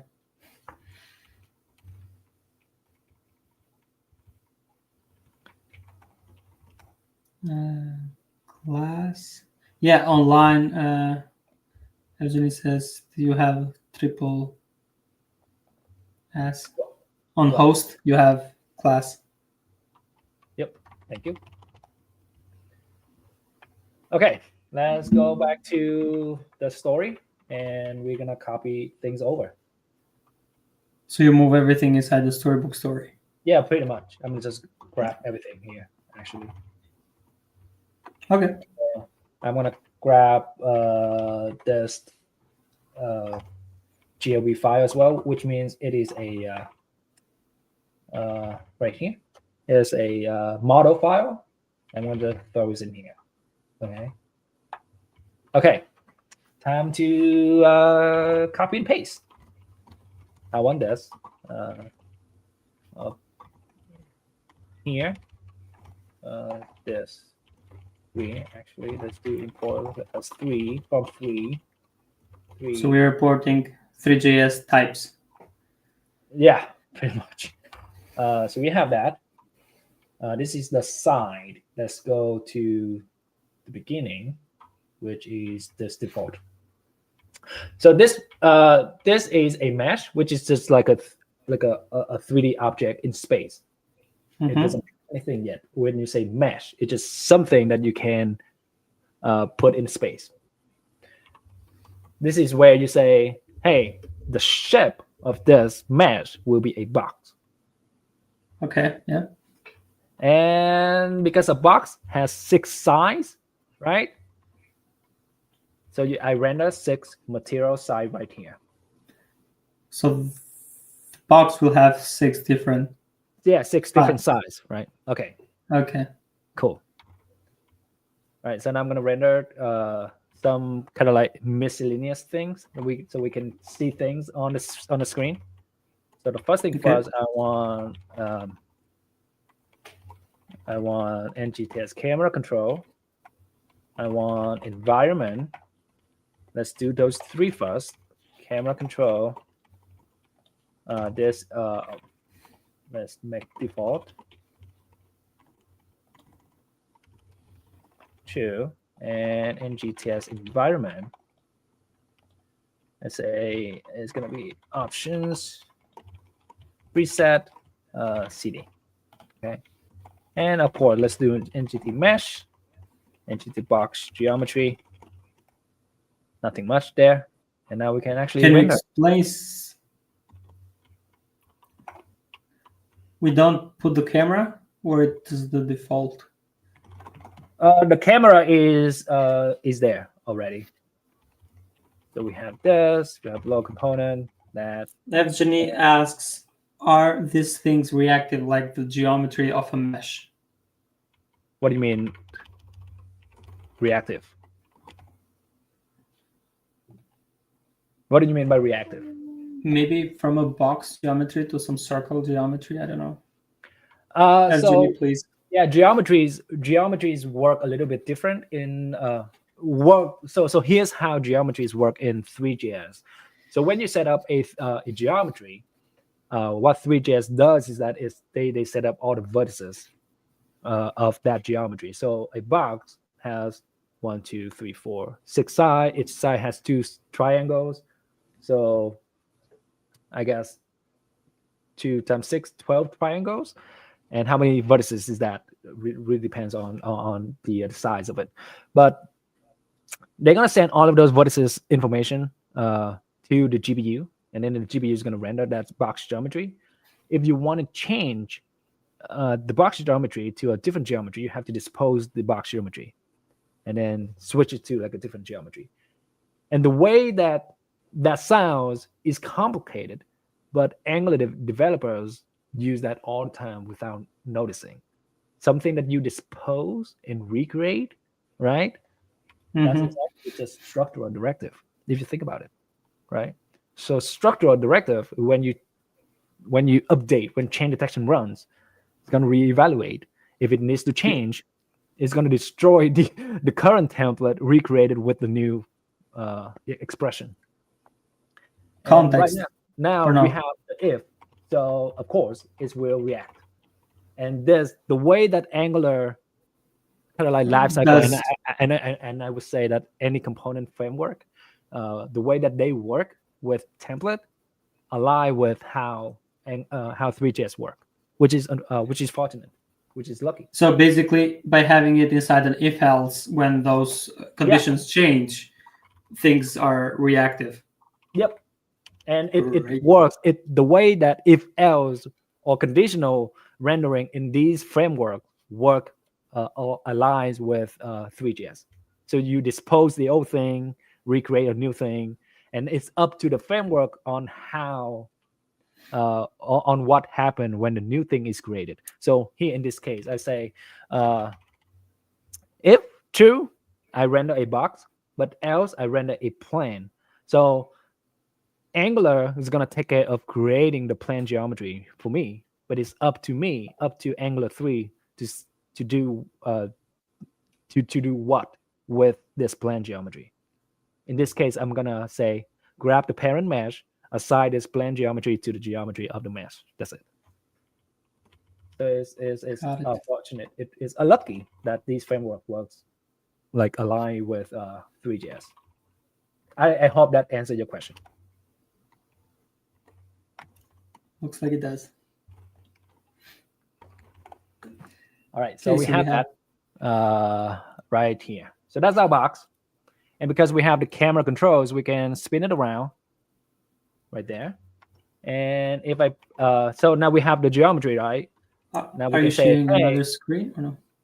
Oh, I'm not. Sorry, I'm going to reshare real quick. Because I only see them. Yeah, sorry. Share screen, entire. There we go. All right, you see my Vim, and you should see my box. Oh, yes. Zoom in, please. Zoom in. Unfortunately, it work. won't work this way. Sorry, it will work with the camera. So I'm gonna drop a camera in here. Actually, that's a good idea to drop it here. So you want a camera? You just say put the component. You got the camera. No, so the NGT canvas creates a default camera for you, and it also accepts some inputs to control that camera. But because the way that like Angular 3 structures, I don't want to go back and forth to change like camera property. So I'm just saying, hey, just use this component. It has the ability to make itself a default camera, so just use that. Oh, I guess this is just DI injecting the parent canvas and saying pretty much change the camera. I mean, you can look at the code. Yeah. Right here, right? And I have make default right here. If make default is true, grab the old camera, update this camera, the camera with this camera, and then on cleanup, update the store. Yeah, that's it. You can look at the code. Okay. So if we have an if else on that camera, it goes and uses the old one. Yes. Because we said we have that on destroy hook of the camera. Correct. All right, so we can do a precision on this one. Let's see what precision that I set here. Let's just grab it actually. Okay. And sure. Let's see here how that looks. Well, it doesn't seem like it work. Or the demo gods are not with you. No, it's actually really not with. Imported it? I just think that the position is not right, so I'm gonna just go here and move it back to the center a little bit. Did it update? No. Okay, hold on. 5? Maybe you're zoomed in. Maybe remove that completely. Hold on. Maybe there's mess that up. Let's see. Okay. So if I put this back, why do you mess with me? Oh, you had that make default, or no? No, I take that out as well. The thing is, this camera control takes over the camera control. So let's use orbit control. Oh, what happens if you move it up? So on top of perspective camera. So the perspective camera change detection runs later. Okay. There we go. No. Okay. Yeah, we just use that. We just use orbit control. All right. Anyway, so this is what you have.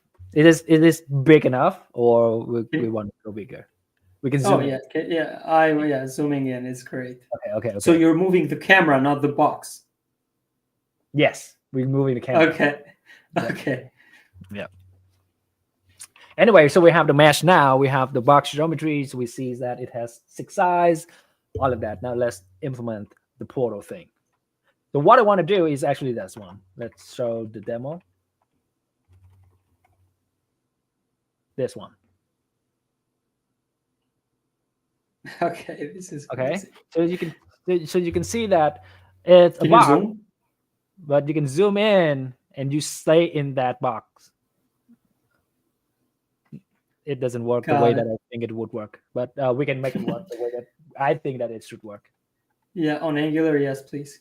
Yeah, so here is that. So you have 6 sides. Its size look like it's it's like hollow. So it's like a magic box, but it's actually a portal. Like this spinning thing with this color background is rendered off screen and then get projected as a texture on this side. Can you click on it? No. I mean, you can make it. No. You can make it to click on it, but no. Okay. All right, so that's what we're gonna do. Okay. So I'm gonna go.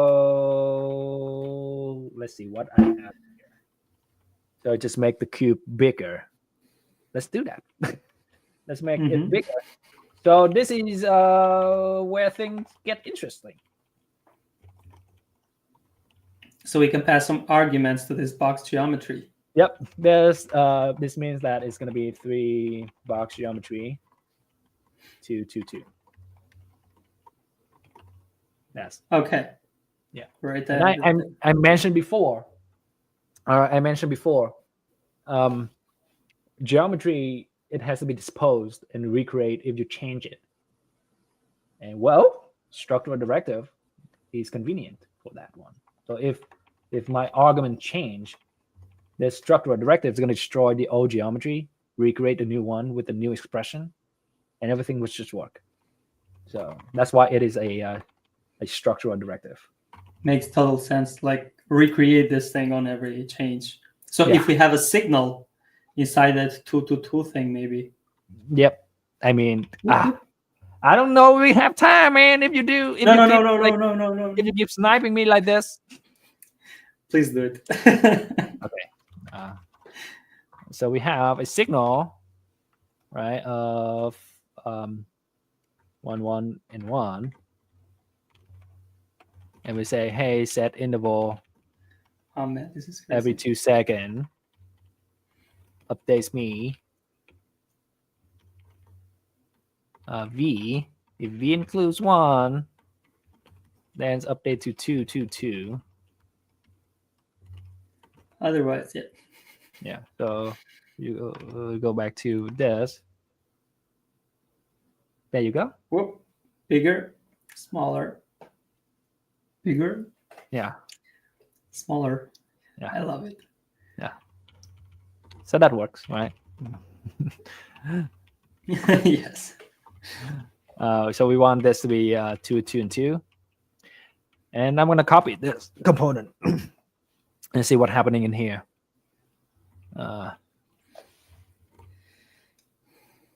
Okay, so we have the side. I'm going to do app material side. So in here, we're using portal material. So portal material is a component from Angular 3 Solo materials. It also have the NGTS environment. It accepts input, the background, the index, and attach.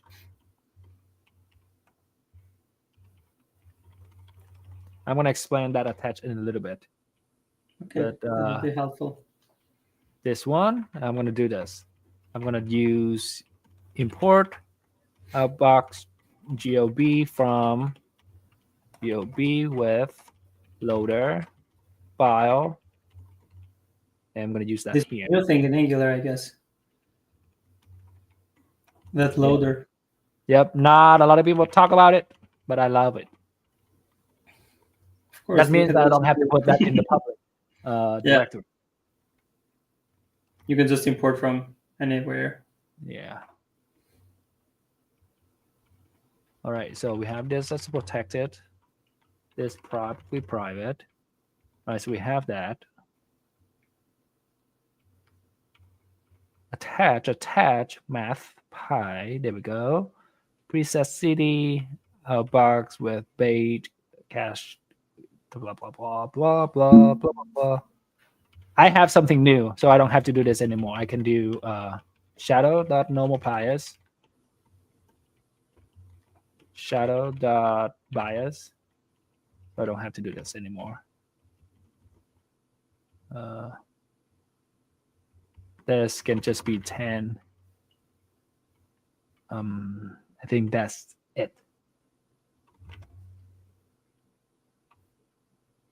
All right. Let's see. Let's see if it actually works with just that. So we have side. Just render a side component. Yep, and just grab the first one. One of the sides. Drop it here. I call it app material side. App material side. Background orange, index 0. Yes, rotation that. And inside of this, I render a torus on the first side, the first face. Let's see if it works. Nope. Cannot read properties of side.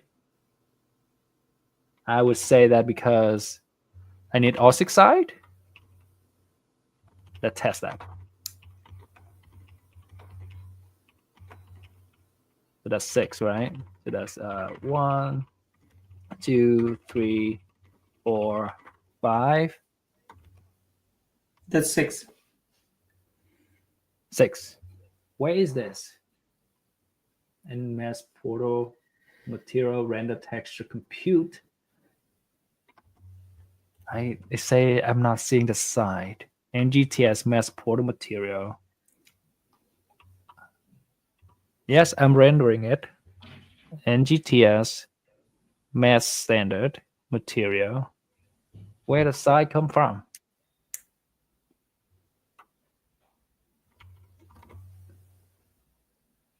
Don't you have an input for it? I do.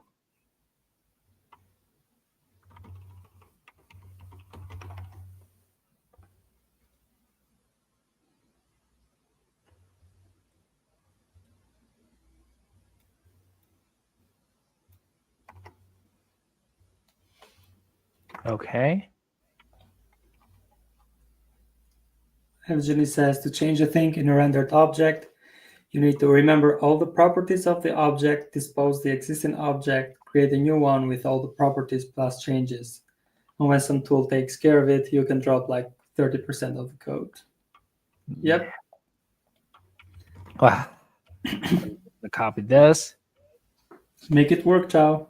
Let's see if I can make it work. Let's see if I can make it work.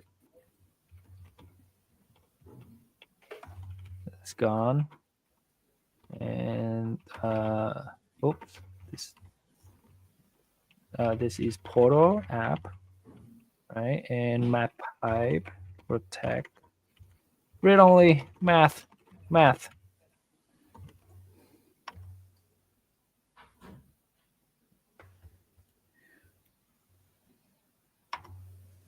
Doesn't seem to work.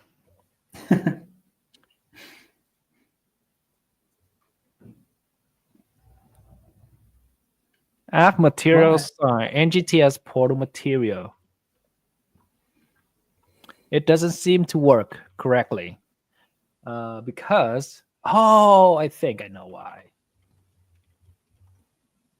That's why this control needs to be make default, I think. And now it doesn't work. I see. So something's going on in the portal material component.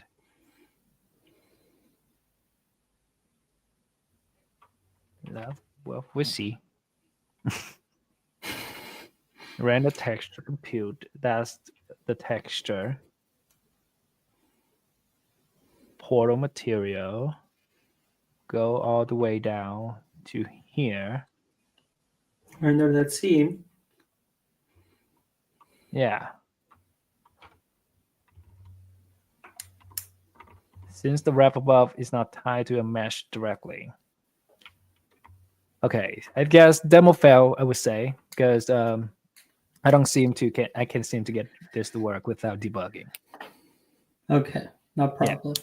Do you have it somewhere else? Not on a demo. It should be the storybook, but storybook's not working at the moment. That's why we're doing this. Can we have that link of that storybook? Yes. I want to go back to the camera controls because there must be a reason why I use the camera controls. Yeah, maybe you remove that thing that we added in the beginning, Yeah, it's just not rendering.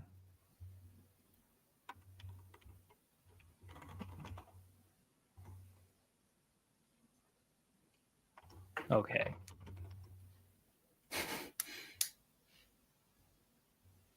Oh man. But then what is this? I'm confused. I don't know. You fix the error. I like what I see. But anyway, here's what it look like. But yeah. So basically, we're rendering. So here's the cool part. So we have 6i, right? Let's take a look at this one, the first one. Mm-hmm. The material side actually accepts some content. Actually, I think we can put this back now.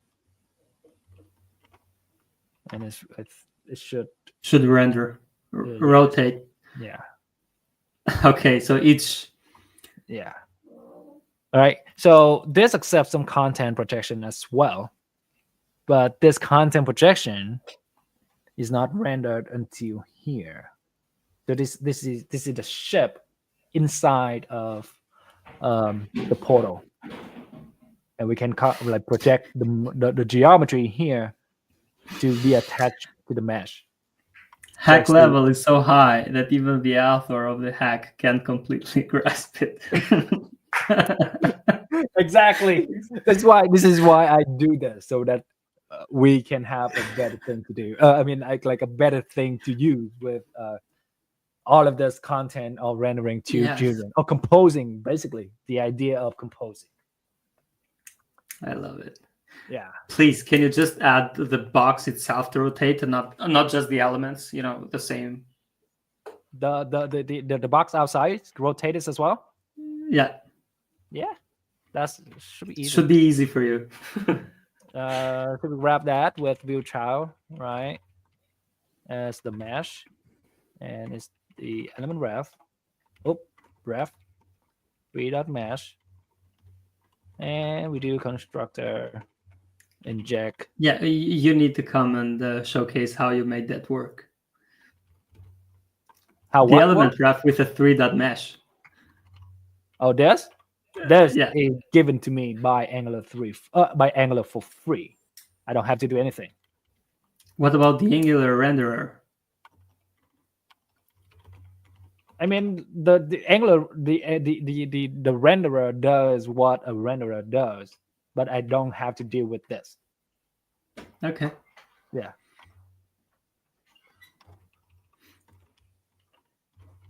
Last thing before we close this.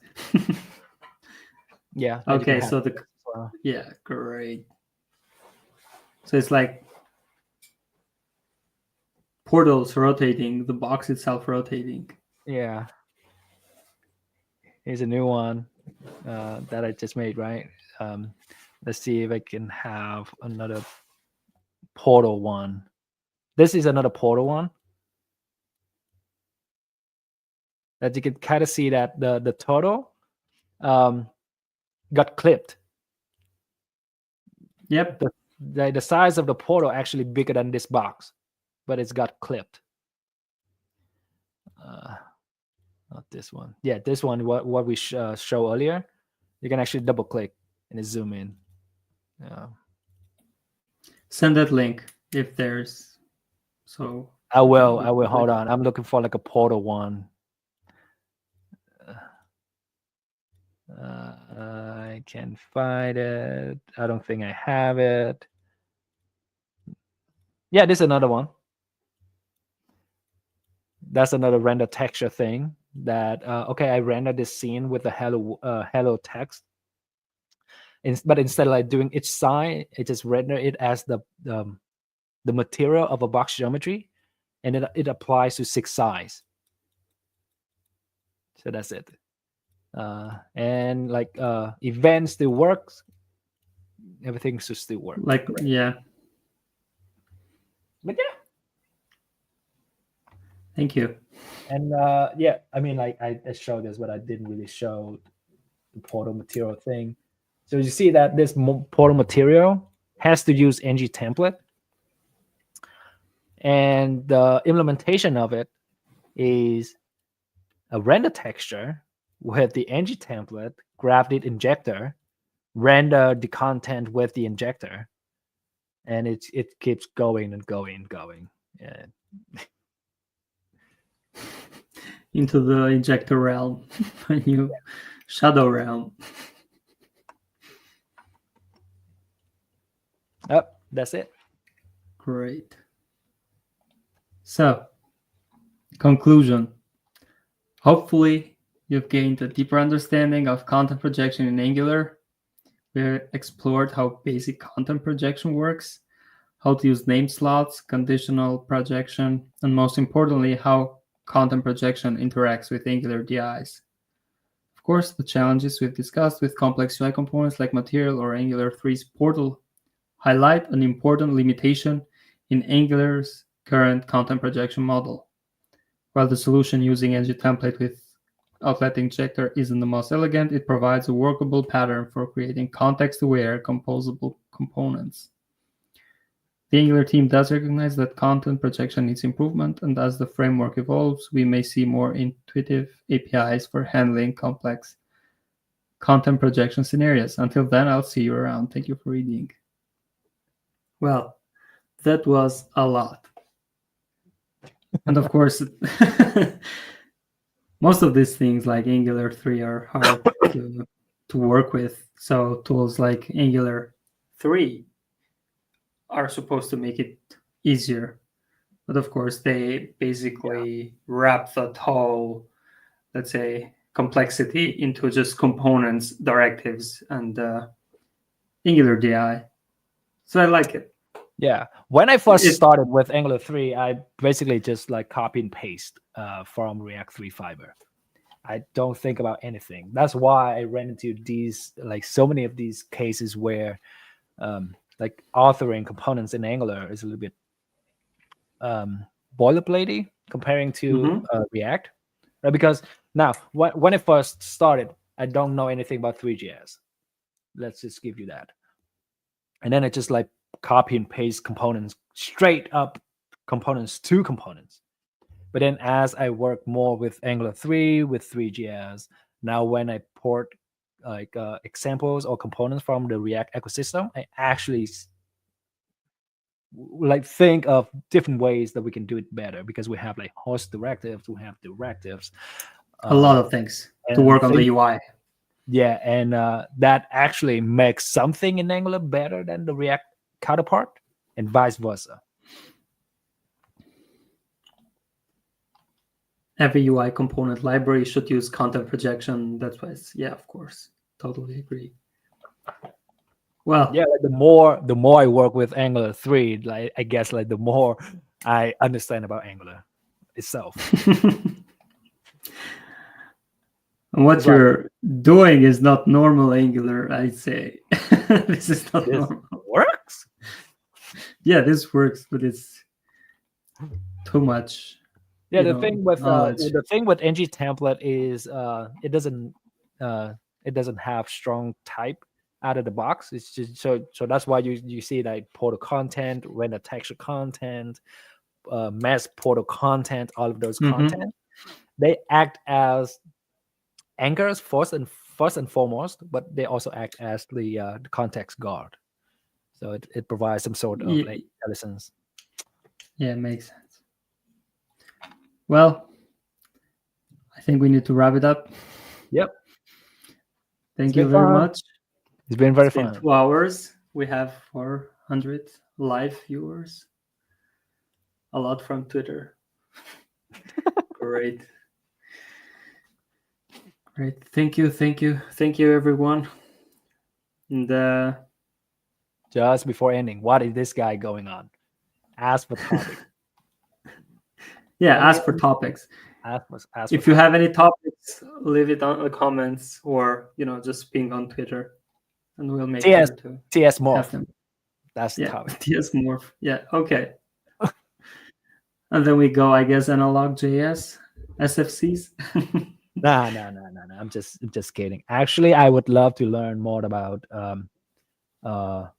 template manipulation, like when you write migrations for the Angular code base, because I mean they don't have the tools, right?